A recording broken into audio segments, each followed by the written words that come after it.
group of armed men have stormed a university compound in Garissa, a town in the northeastern province of Kenya.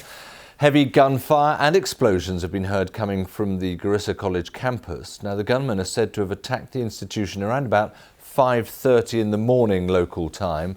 Police and ambulances are at the scene. The BBC's Anne Soy has been monitoring the situation for us from Nairobi. Snipers have been spotted on the rooftop of a story building, shooting indiscriminately at people. We're told that the attackers are still shooting at people, and the people can hear gunfire. Tension is very high in Garissa town, and we're told that people are not venturing outside. There's a combined force of Kenya Police and Army within the university compound now, and they're engaging the attackers, and members of the public have been asked not to go near the scene.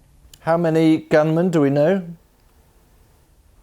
Well, there have been reports of about 5 heavily armed gunmen who stormed the university very early in the morning, and they say that they are police officers. They started by shooting at security guards on the gate and then forced their way into the university, started shooting indiscriminately. There were police officers within the compound, and they engaged them in gunfire, and that is when the attackers then went into one of the hostels where students were sleeping.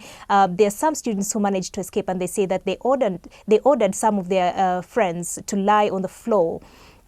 We understand from the Kenya Police that at least 2 people have been confirmed dead.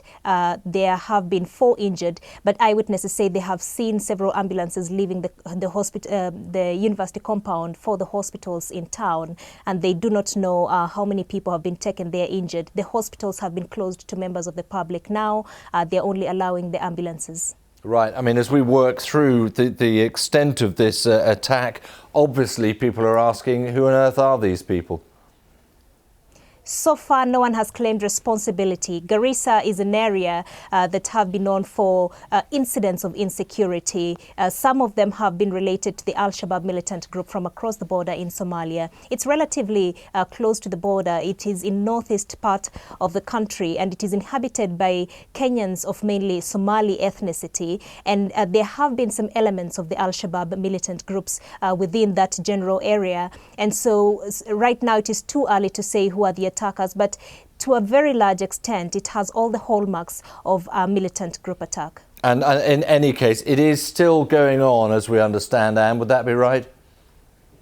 That's right. There's still exchange of fire coming from the hospitals, from the university, and eyewitnesses also say that they have had explosions, and they're also seeing a huge fire from the compound. I'm in Garissa town where the attack has just happened this morning in Garissa town, and they said the college is not very far from where I am, which was attacked last night by armed gunmen whose number are not known up to now.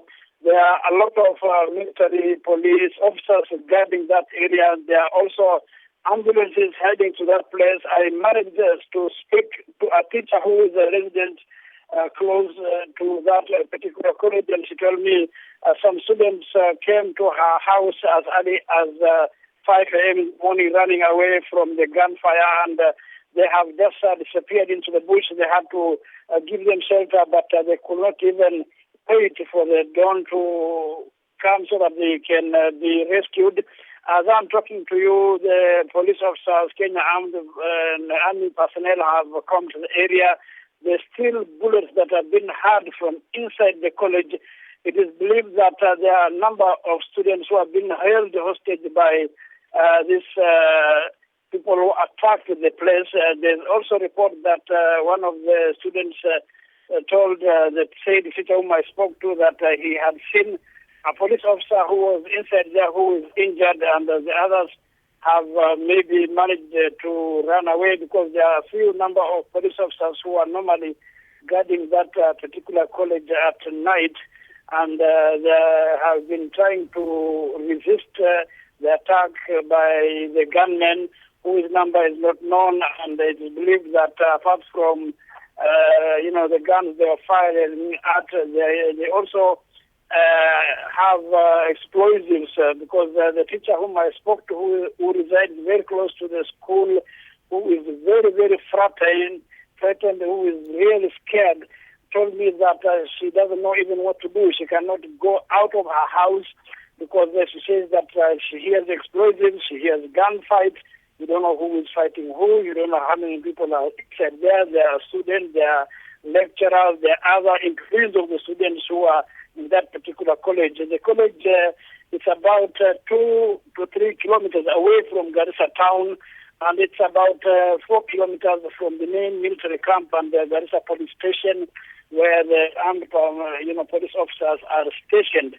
So far, the town is tense. People are not, going on with their business as usual. You can see everybody is really worried here. Some of the people have not opened their shops. The buses which were ferrying people to school this morning, some of them could not go to the school. Some of them managed to reach the schools. There's a heavy tension within the town, and even movement of people and vehicles are very, very sketchy here.